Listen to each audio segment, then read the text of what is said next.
After carrying out your safety checks, bring the patient into the scanner room.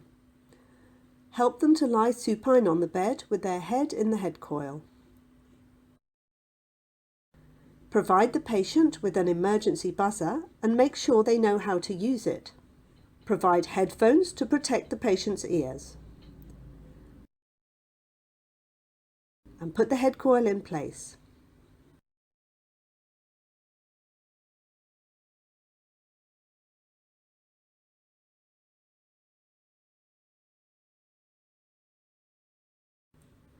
Center to the glabella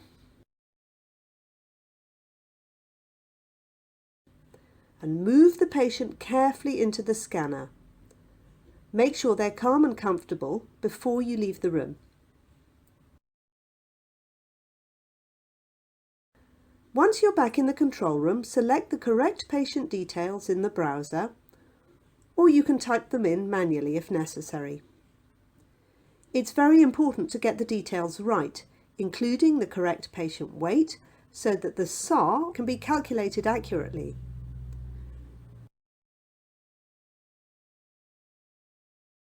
Register the patient as lying head first and supine. Select the correct protocol according to your hospital and radiologist guidelines. Begin with an initial scout or localizer sequence in 3 planes. Plan your axial sequence in all 3 planes.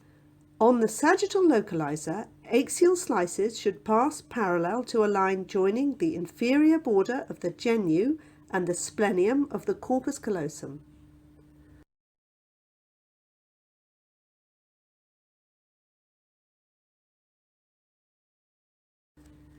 The slices should cover the brain from vertex to below the foramen magnum.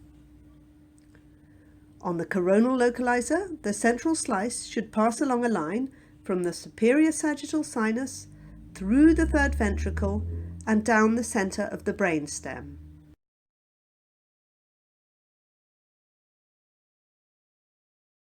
Center the axial localizer in the field of view and apply.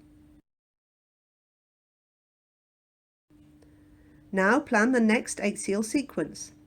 You can copy the planning and centering from your first T2 axial.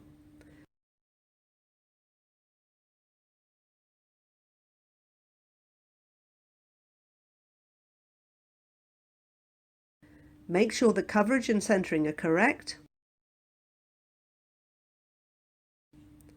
and apply.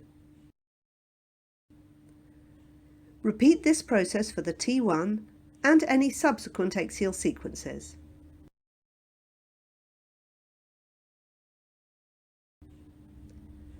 Now plan your coronal sequence using all 3 localizer planes.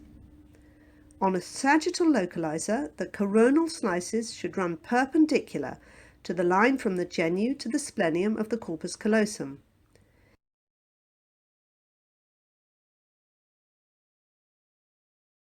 Ensure that the slices cover the entire brain from frontal sinus to the posterior occipital lobe.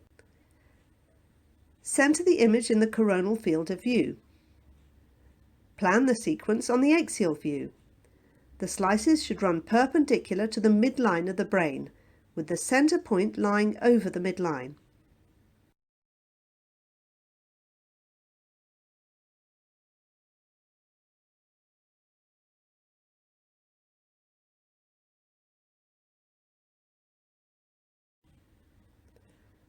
Plan the sagittal sequence.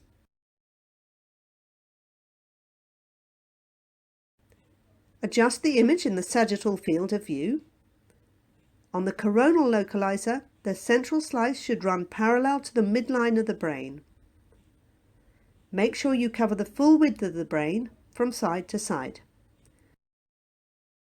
Center to the midline on the axial view and again cover from side to side.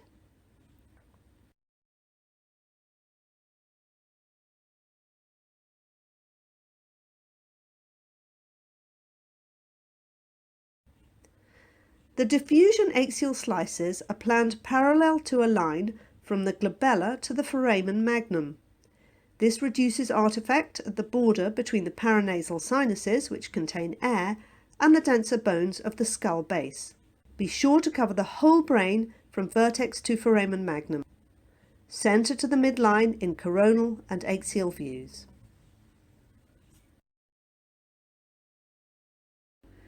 If the radiologist has requested a gadolinium injection, it's essential to check the patient's kidney function in line with national and hospital guidelines.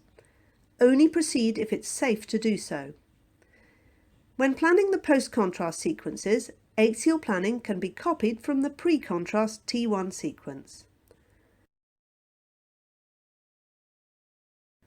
And the coronal post-contrast sequence can be copied from the pre-contrast T1 coronal.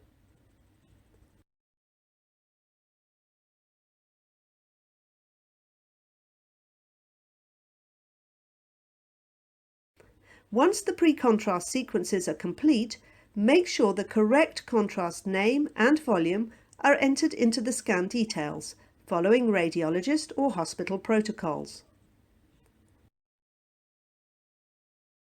Remind the patient to lie still, as they may need to be moved out of the scanner to administer the contrast. Inject the contrast following the hospital and manufacturer's guidelines. Check that the contrast has not tissued or extravasated and that the patient is feeling well before you leave the room. Now continue with the post-contrast sequences. You should review your images as the scan proceeds. In T2 images, fluids and fat will appear bright. Most pathologies will also appear bright on T2.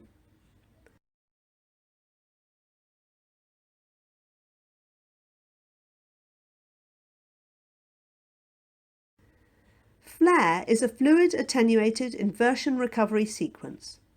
Fat will appear bright, but fluid will appear dark, and most pathologies will appear bright. Flare sequences are useful for showing pathologies close to the ventricles and sulci, where the CSF shows bright on normal T2 sequences. On the T1 sequence, fluids appear dark, fat is bright, and most pathologies will appear dark.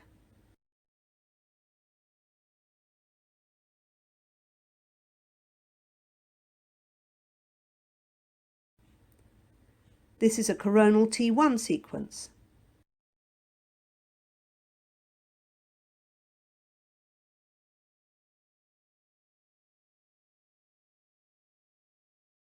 And this sagittal is a T2 sequence.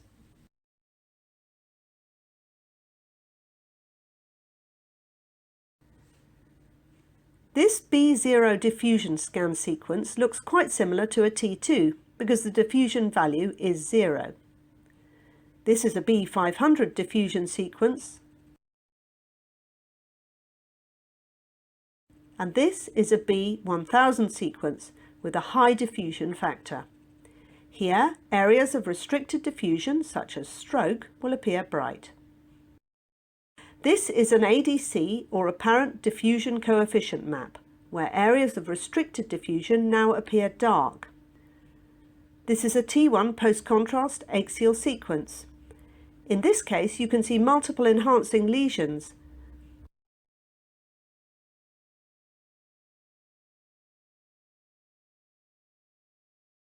In comparison to the T1 non-contrast axial scan.